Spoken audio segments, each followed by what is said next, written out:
Bon la team, j'espère que vous allez bien en ce mercredi matin. Il y a plein de choses à dire. Il y a plein de choses à dire frérot et en vrai je sais même pas par où commencer. Mais par rapport au message que je reçois là concernant le flocage de Kylian Mbappé, apparemment certaines personnes se sont rendues sur le site du Paris Saint-Germain, sélectionner quelques maillots et vouloir flocage Mbappé, apparemment c'est plus disponible.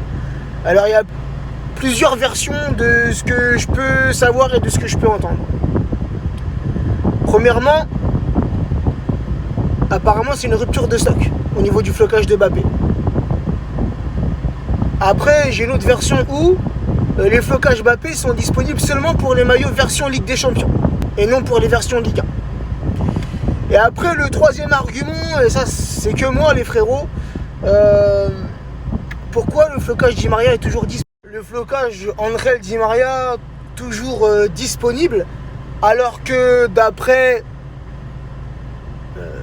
ce qu'il peut se dire, André Di Maria vivrait son dernier match au Parc des Princes samedi sous le maillot parisien. Donc ce qui annonce que Di Maria normalement est sur le départ, mais son flocage est toujours disponible. Donc certains y voient un signe peut-être, hein. Ça c'est votre ressenti les amis, hein. Mais pour moi ça ne veut pas dire grand chose. On verra, peut-être demain, après-demain, aller faire un petit tour sur les sites à nouveau pour voir si le flocage Mbappé est disponible, tu vois. Mais pour moi, il ne faut pas s'attarder sur ça. Les amis, avant de commencer à vous parler de ce qui s'est passé hier sur le space Twitter de Médias Parisiens, je tiens juste à m'exprimer sur quelque chose. C'est vrai que ce qu'on vit actuellement avec le dossier Mbappé au sein du Paris Saint-Germain, c'est quelque chose de prenant. Alors moi depuis hier, vous avez vu mes stories, j'en rigole un peu avec le nouveau filtre là, la tête qui pleure et tout. J'en rigole un peu et tout, tu vois, c'est histoire de s'évader un peu parce que, tu vois là, ces derniers temps, on est trop sérieux, on est trop pris par les réseaux, c'est incroyable. Parce que ce qui se passe, c'est incroyable. Moi en tout cas, en tant que supporter depuis des années, j'ai jamais vécu une histoire aussi folle avec un joueur. C'est incroyable. Mais sachez une chose la team, c'est que pour nous supporters, le club il passe avant tout. Avant tous les joueurs. Peu importe le joueur, peu importe le nom du joueur. Et pourquoi je vous dis ça les amis? Parce que depuis quelques semaines, hein, depuis que le feuilleton Mbappé devient bouillant, je vois beaucoup de messages de supporters du Paris Saint-Germain qui disent ouais mais qu'est-ce qu'on va devenir sans Kylian? Si Kylian part au Real, qu'est-ce qu'on va faire sans lui là, les saisons prochaines, les saisons qui arrivent? Le Paris Saint-Germain a une histoire avant Kylian. Le Paris Saint-Germain a une histoire en ce moment avec Kylian. Et le Paris Saint-Germain continuera d'avoir une histoire après Kylian, les amis. C'est ce qu'il faut se dire. C'est comme ça qu'on doit avancer. Tu vois, faut pas rester bloqué sur un joueur. Pourtant, je vous dis ça, mais Kylian, je l'aime de ouf. Je l'aime de ouf, je le kiffe de ouf. Oui, pour moi, c'est le meilleur joueur du monde à l'heure actuelle. Et si jamais il part, frérot. Tu vois ce que je veux dire? Et telle est l'histoire d'un club. Tu vois, telle est l'histoire d'un club dans le sens où les joueurs passent, les joueurs partent, le club reste. Et nous aussi, supporters, on reste. Peu importe l'état du club, peu importe la renommée du club, peu importe le rang du club à l'international, la vision du club à l'international, nous supporters, et là je parle globalement, généralement de tout supporter de son club de cœur, nous on restera toujours quoi qu'il arrive. Peu importe les joueurs qui viennent, peu importe encore une fois la situation du club, nous on restera. Donc oui, les joueurs ne sont que de passage. C'est ce qu'il faut se dire la team, c'est comme ça qu'il faut réfléchir. Et là, j'en profite juste pour vous dire, les amis, que c'est bien une rupture de stock au niveau du flocage de Kylian Mbappé. J'ai eu la confirmation par un de mes abonnés qui travaille à la boutique du Paris Saint-Germain sur les Champs-Élysées. Donc c'est bien une rupture.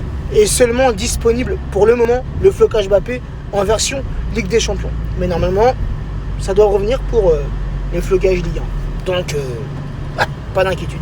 Maintenant, passons aux choses sérieuses. De ce qui s'est passé hier soir dans le space Twitter des médias parisiens. Ça fait quelques temps déjà que les médias parisiens font des spaces via Twitter. Et là, ils vont reprendre des lives via leur compte Instagram. Donc, je vous invite à aller les follow sur Twitter pour ceux qui ont Twitter et sur Instagram pour ceux qui ont Instagram. Donc, hier, il devait être... quelle heure? 22h30, 23h, je pense, quand j'ai rejoint le space Twitter de médias parisiens. Il y avait du beau monde. Hein, il y avait du beau monde. Et il y avait notamment Sabri.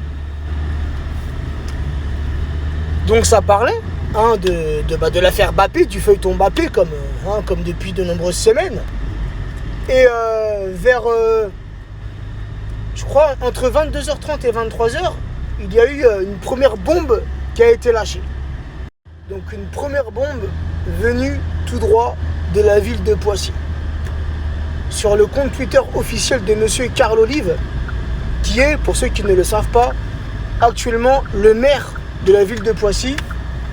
Carl Olive, qui est un fervent supporter du Paris Saint-Germain depuis tout petit, qui connaît bien les dirigeants du Paris Saint-Germain, qui connaît très très bien Nasser, et qui de plus est très ami avec monsieur Macron.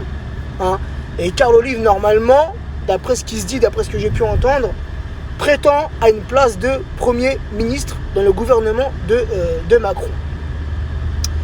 Et sachant que Poissy, c'est la ville où sera normalement le prochain centre d'entraînement du Paris Saint-Germain, qui est actuellement à Saint-Germain-en-Laye. Donc, tu vois, il s'est lâché, monsieur Carl Olive, hier, sur son compte Twitter. Et je pense que tu l'aimes. Petite rectification. Carl Olive ne prétend pas à une place de Premier ministre, mais de ministre des Sports. Voilà, je me suis trop emballé, frérot, j'ai dit n'importe quoi. Mais là, dans la story qui arrive, là, je vous remets le tweet de monsieur Carl Olive qu'il a tweeté hier. Entre, comme je vous l'ai dit, je crois, il était même, si je me rappelle bien, il était 22h23, un délire comme ça. Je vous remets le tweet. Maintenant, les amis, la petite cerise sur le gâteau.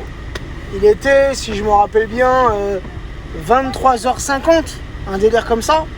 Et Sabri était toujours présent sur le space. Et d'un coup, comme ça, il part. Il quitte le space. Donc on se pose tous des questions. Est-ce que c'est le space qui bug? Qu'est-ce qui se passe? Il est parti comme ça sans rien dire, ou tu vois?